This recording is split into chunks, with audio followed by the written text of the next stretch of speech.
Nous sommes dans le Vexin, aux abords d'un petit village et au pied d'une colline boisée. Le terrain est ombragé toute une partie de l'année.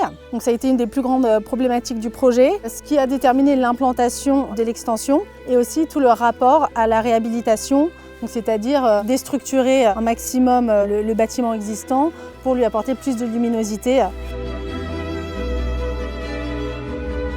Le parti pris architectural, ça a été vraiment de travailler la dualité entre cet existant qui était minéral et donc de proposer cette construction bois et contemporaine et de jouer entre la maçonnerie qui est composée de silex et cette construction nouvelle qui, elle, est biosourcée, entièrement en bois et qui est aérienne. Donc il y avait cette dualité minéralité bois et ancrage au sol et construction aérienne. Alors le bois, c'était une évidence pour ce projet puisque déjà il y a le rapport à la topologie. Donc on est sur un terrain en pente, donc on avait besoin de trouver une structure sur pilotis. Et ensuite, c'était aussi par rapport au langage contextuel, on est dans un terrain boisé, on avait envie de se retrouver justement dans un environnement naturel.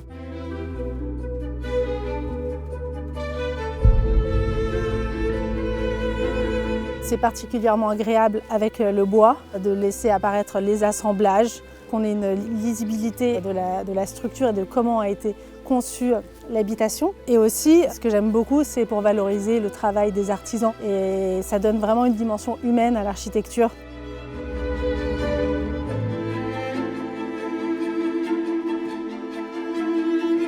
On a voulu utiliser les essences locales, on travaille avec les scieries à proximité.